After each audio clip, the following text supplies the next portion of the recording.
Bulabinaka, madam. Bulabinaka, everyone. Welcome to my presentation today. My topic is on colonial aggression, and today we'll explore the concept of colonial aggression, focusing on the Pacific region and particularly Fiji.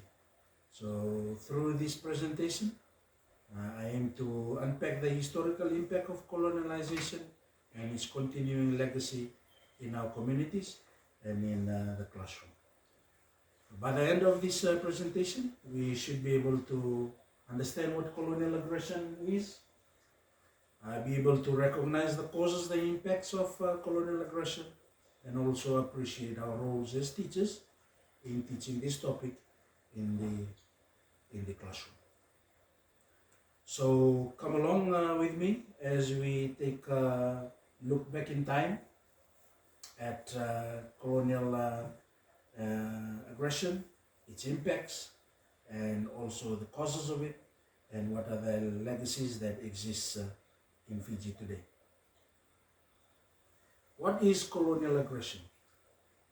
Colonial aggression refers to the deliberate and often violent takeover of other lands and people for political and economic gain.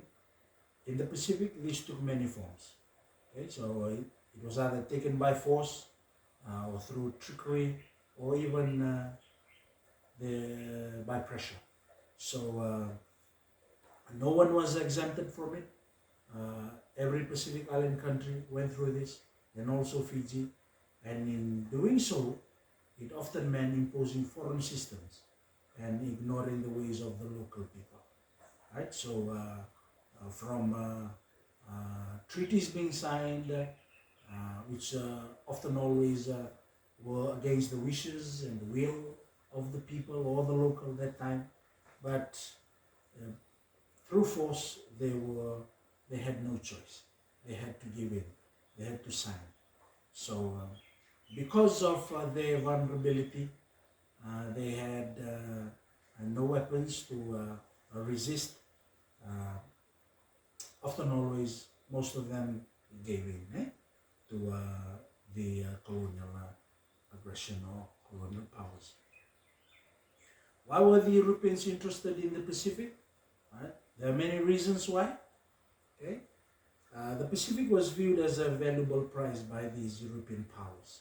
Right? So when we talk about European powers, we refer to countries, superpowers like Germany, France, Britain, and even US. And all of these superpower countries wanted a piece of the Pacific. Why?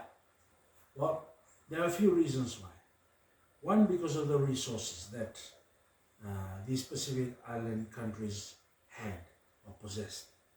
That was one. Another one was the location. The location of the Pacific was very strategic in terms of one, trade, and secondly, war. So that is why all these superpower countries wanted a piece of the Pacific, because it was a strategic location for them to carry out their trade, and also in terms of war, it was a very, very good location for them to launch off their campaigns in terms of war. So if we look at the map of the world, right, you see the Pacific, right, it sort of draws that line and sort of vertically dissects the world into two continents. You have the one on the right and the left, and it's right in the middle. So that is why all these superpower countries wanted a piece of the Pacific island countries, because when we look at this map, yes, it has a strategic location there. So connects one continent to the other. So it's right in the middle. So that is why everyone was after the Pacific Island countries. Right? Not only that, in terms of resources there, right, it had plenty of resources. And when we talk about resources, we are also referring to land. great land mass, right? Because these bigger countries were overpopulated and also overpolluted, right? They were looking for uh, greener pastures, pardon me, in terms of fresh environment, healthy environment, and what better place to look into than the Pacific island countries. How did they take control? Right, it's very important. Now, control wasn't always about open warfare, right? And that was particularly true for the Pacific island countries. Uh, they did not experience any kind of war. There was no fighting, there was no bombing, there was no shooting, right? In most island countries, with the exception of a few, right? For example, in the Malayan campaign, right, and also other countries, but that happened more or less when the Pacific, or when we look at Fiji, when Fiji was under Great Britain, then that happened. But when we are talking about colonialization, these countries were trying to take possession of Pacific Island countries like Fiji, there was hardly any form of resistance in terms of war, because as Pacific Island countries, we only had our war clubs, our spears, and our stones. Right? We didn't have any guns. There were no tanks or bombs, so we could not resist in terms of waging war, all right, against these colonial countries. So often it involves strategic manipulation. Right? They used local conflicts, and they also introduced new laws. And two very important law that was introduced was the Common Law and also the Queensland Act. Right? Under the Common Law, it provided a safe haven for these colonial masters in terms of equity, their possessions, and they also used the specific acts relating to trade, labor, and also for the possession of land. And the Queensland Act, it was used to regulate indentured labor in Queensland, and it was also applied in Fiji. So the indentured laborers, or the girmits as we know them here in Fiji, they first came to Australia, to work in Australia. Not only Australia, but other parts of the world, before they came to Fiji. Right? So Fiji was in the later years. Right? So, but because they came to Australia first, Australia had to enact a particular bill, which is called the Queensland Act, and through that act they were able to get these indentured laborers across from India to come and work in Australia. So when Sir Arthur Gordon imposed the idea of getting the indentured laborers over to Fiji, right, they adopted the same act from Australia, right, this Queensland Act, and through this act they were able to bring the indentured laborers across from India to come to Fiji. So those were the two very important laws that they enforced here in Fiji, and through that they were able to take control. And in doing so, right, culture and language of the locals was often pushed aside. Pardon me. Right? And that was one of the great disadvantages.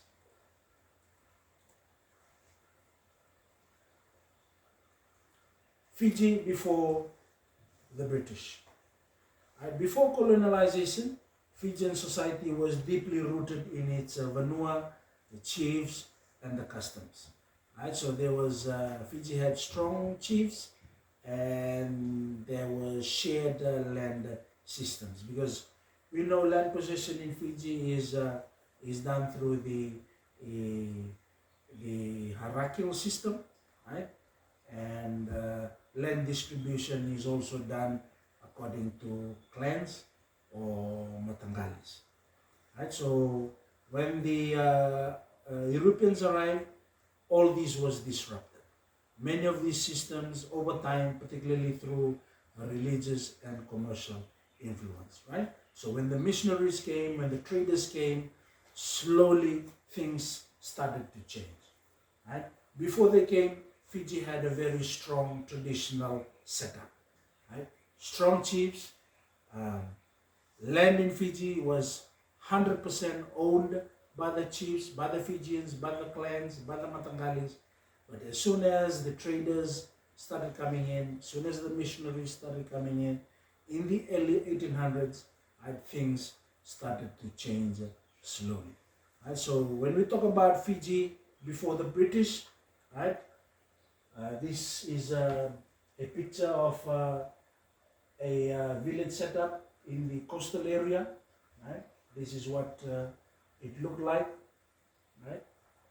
And the mode of transport back then was usually the river or the sea, right? So there were many canoes, or plenty canoes, and that was the mode of transportation back then, right? And there were the traditional setup of the Fijian Hitoki hierarchical system was very, very much strong, intact, right? So if you look at the picture, right at the bottom, right, communal living was very, very much present, yes. There was shared, everything was shared in the community. Right? Whatever was harvested, it was done in a communal setting, right? And everyone shared whatever was harvested. And there was storytelling, right? And reflections done around a Yangona bowl or Tanoa, and the presence of also Fijian artifacts. Example, the Ndrua, you can see the fan or the iri there, the war clubs, right? And this is a picture of what Fiji was like before the British. Now, how Fiji became a colony. Right? So the cession of Fiji is a complex event. When we say complex event, it's very hard to understand, right? But on one hand, chiefs sought peace and order. On the other, Britain gained a key control or colony. Right? So the decision to cede Fiji to Great Britain shaped Fiji's future not only back then, but for the next 151 years. Right? So from 1874 to 2025, I believe that would be 151 years. So the decision back then to cede Fiji to Great Britain, right, shaped Fiji's future for the next 151 years, including today. So as we sit here today, and as you listen from the other side, right, we are experiencing, right, the changes that has taken place over the years, right, from session till today. So in 1874, chiefs were led by Ratu Takambau, and they gave Fiji to Great Britain, right? And it was done in Nassau in Lebuka. And why was it done? Right? They were hoping for peace and help with growing conflicts, and the conflict was between Fiji, or rather Ratu Takambau, and the United States of America, because of what happened to the consul's residence in Nukulau, right? It was burned down, and all fingers pointed to Ratu Takambau, because at that time the colonial powers only knew him because he was the self-proclaimed Tuiviti, or King of Fiji back then. So all the fingers pointed to him, and he was forced to pay, to compensate, which he could not do, and that is why he turned to Great Britain for help in that conflict. And luckily enough, yes, Great Britain agreed after so many uh, um, persuasions. Then they finally agreed to accept Fiji as a colony. Right, so this was a reenactment of the signing of the deed of cession in Lebuka in Sobo. It was done one of the commemoration days of Fiji Day. So the signing of this deed of cession was done on the 10th of October 1874, which transferred the sovereignty of Fiji to Queen Victoria, who was the Queen of Great Britain back then. So if you go to Nassau in Lebuka, this is what you'll find at the enactment site, right? The plaque commemorating the deed of cession. All right, so what changed? What changed under British rule? So when we're talking about colonial aggression, its causes and its impacts, these are some of the things that we look at. What changed? Right? British rule brought massive changes. One of the most impactful was the arrival of the indentured laborers from India, right? Which created a multi-ethnic society, but also social divides. Right? So before the indentured laborers came, there were only the Fijians, the locals, and the Europeans. Right? But when the indentured laborers came, this was a whole new race, a whole new ethnicity coming into the country. And even though it created a multi-ethnic society, there was also social divides. And unfortunately, these social divides still exist till today. And also land was categorized and controlled, and traditional systems were marginalized.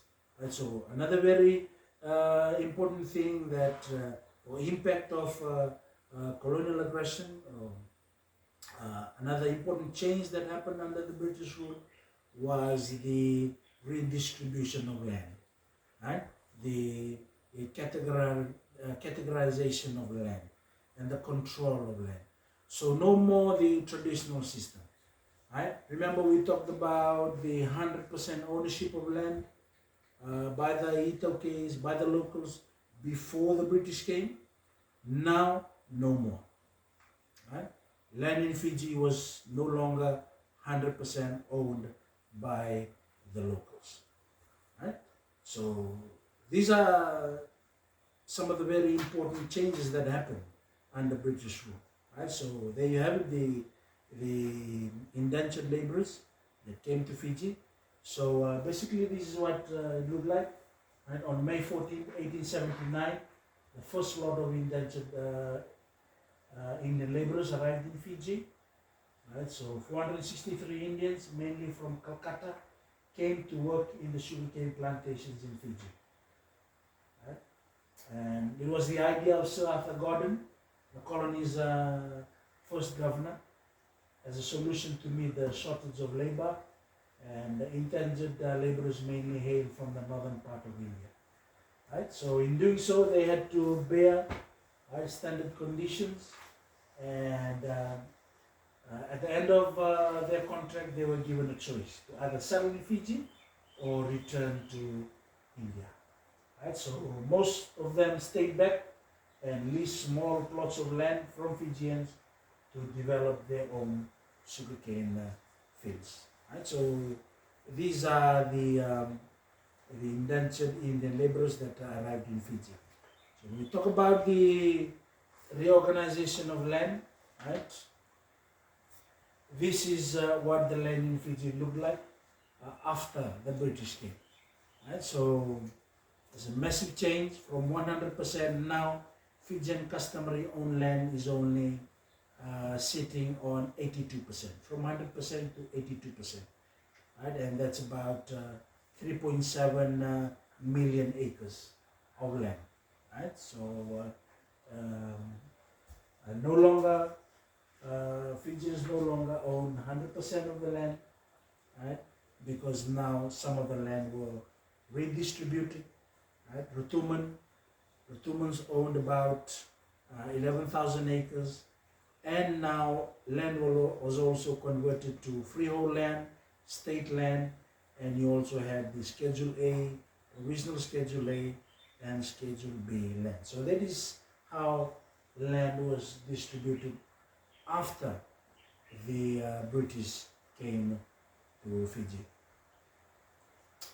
And schools were also set up, right? We could say it was one of the advantages of colonial aggression, set up of schools, and through that we are here in school today. And one of the schools set up during the colonial era was Queen Victoria School, named after Queen Victoria, of course. Another school was Levuka Public School, yes, and many prominent figures in Fiji's history attended this school. For example, Ratu Sekamsasmara, right? And before he went on to complete his secondary education at Maris Brothers High School. This is where he started, Levuka Public. Mind you, teachers back then were mostly Europeans, right? And also churches were built. This is a church in Nailili in Rewa. It's a Catholic church. This is a Sacred Heart Cathedral in the heart of Suva. Alright, now did the people resist?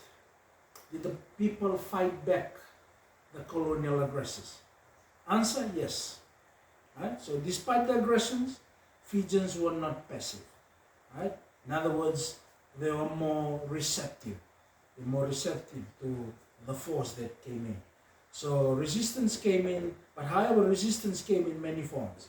And the survival of our culture today is the proof of that resilience. Yes, we did resist. Because if we hadn't resisted, right, most of our cultures and traditions would have been completely wiped out. It would be present today. So thankfully, right, not everyone agreed with the British rule. Some quietly kept traditions alive. Right? And because of that, our culture did not disappear, but rather it just adapted and endured those years of colonial aggression. Yes? Okay? And those that resisted, right, in some parts of the Pacific, this is what happened to them. Right? They were taken in as slaves, right? And they were taken in as prisoners, right? They were locked up, right?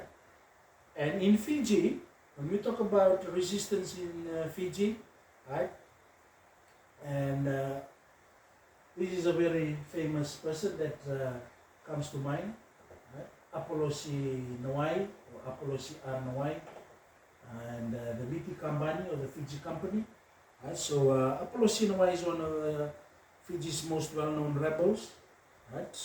This is from the eyes of the colonial powers.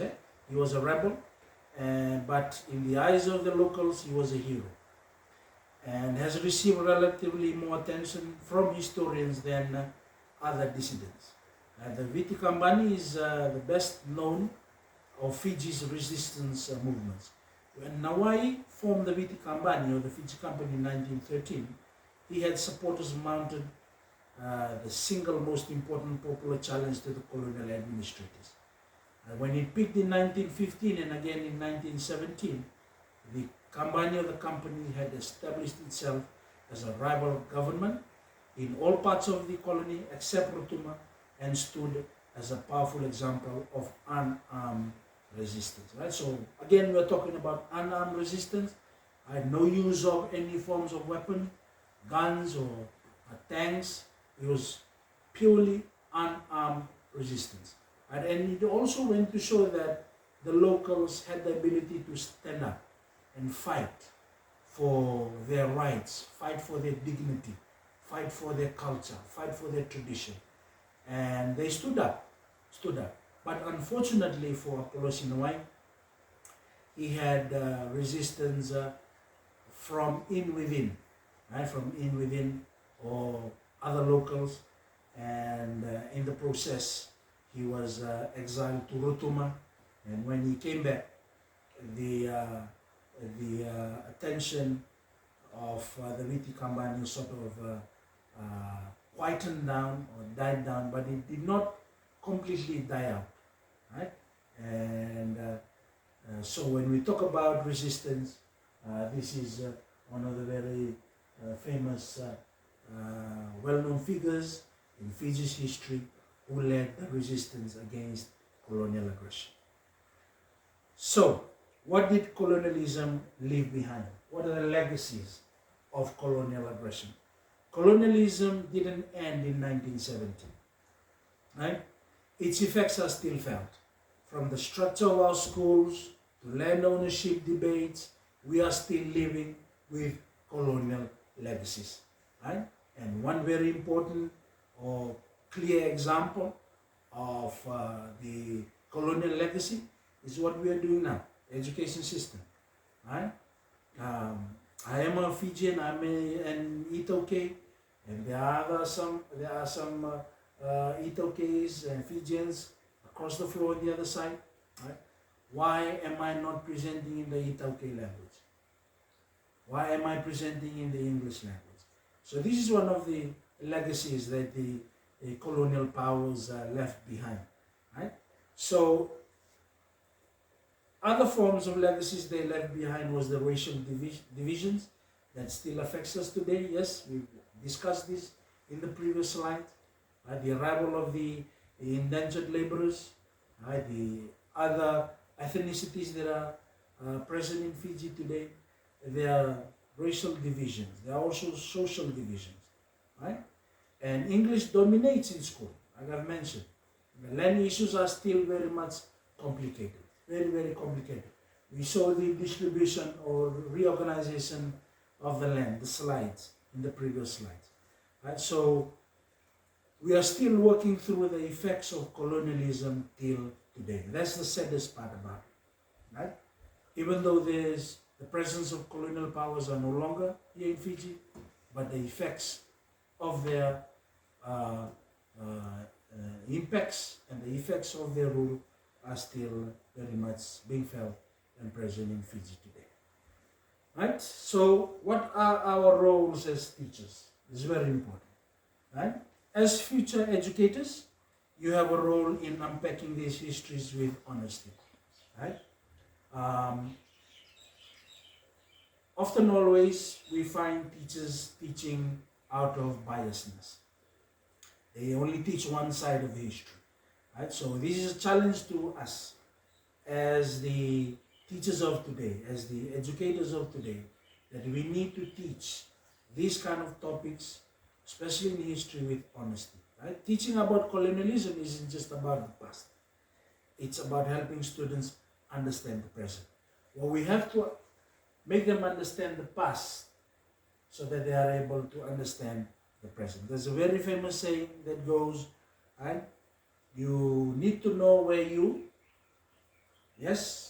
came from in order to know where you are going, right?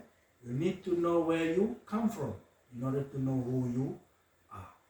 So, as educators, we have a very, very important role, right, in teaching and instilling this very basic knowledge and concept to our students, because they are the future of tomorrow. And in doing so, we must promote respect, unity, and be able to instill critical thinking to our students so that they promote respect and unity in Fiji today. To conclude, colonialism was not just a political event, but a profound transformation of people's lives. Yes, right? When colonialism happened in the Pacific, it totally changed, it totally transformed people's lives. Setting, everything about the living of people every day. It changed, right? And it had a very profound impact on the people's life. So let's remember and respect the resilience of those who endured it and carry that understanding into our classrooms, right? Because knowing our past helps us to shape a better future and also understand our future and understand also our past, right? So I have a few questions for you, right? What does a the colonial classroom look like to you? How can we teach this history in meaningful and respectful ways? Right? I'd love to hear your thoughts. Right? What ideas do you have about teaching colonial history in a way that is truthful, respectful, and empowering? Right? So you can share your answers with Madam and let her know what are your thoughts. So thank you for listening and wishing everyone the very best for this semester. Vinawale.